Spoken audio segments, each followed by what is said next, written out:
వర్మకు shock ఇచ్చారు చంద్రబాబు. మరోసారి ఆయన త్యాగానికి ఫలితం దక్కలేదు. దీంతో తీవ్ర ఆవేదనలో ఉన్నారు పిఠాపురం వర్మ.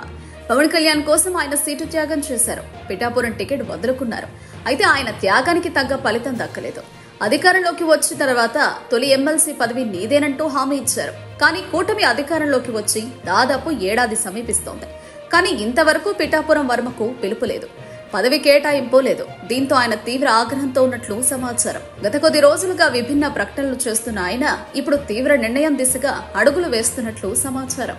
పిఠాపురం నియోజకవర్గంపై పట్టున నాయకుడు వర్మ సుదీర్ఘకాలం కొనసాగుతూ వచ్చారు. 2014 ఎన్నికల్లో స్థానిక సమీకరణాల దృష్ట్యా ఆయనకు టికెట్ దక్కలేదు. దీంతో ఇండిపెండెంట్ గా పోటీ చేసి టీడీపీ అభ్యర్థిపై గెలిచిన చరిత్ర ఆయనదే.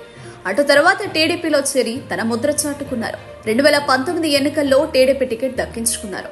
ఓడిపోయినా సరే గత 5 ఏళ్ల పాటు పార్టీ అభివృద్ధికి కృషి చేస్తూ వచ్చారు.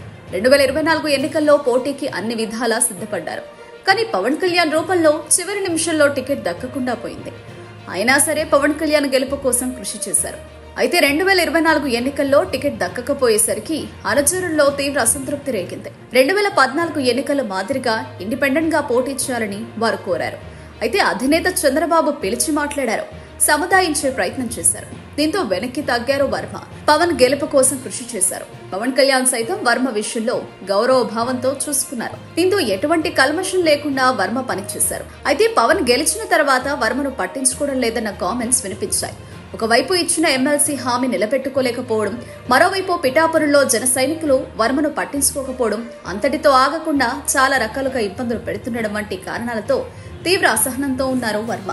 ప్రస్తుతం 3 అభ్యర్థులను ప్రకటించింది తెలుగుదేశం.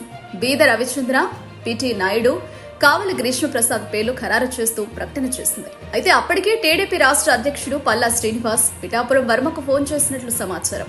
భవిష్యత్తులో అవకాశాలు ఉంటాయని, సమీకరణాల దృష్ట్యా ఈసారి ఛాన్స్ ఇవ్వలేకపోయారని చెప్పినట్లు తెలుస్తోంది. అయితే ప్రస్తుతానికి మెత్తబడిన వర్మ తీవ్ర నిర్ణయం దిశగా అడుగులు వేస్తున్నట్లు ప్రచారం జరుగుతోంది.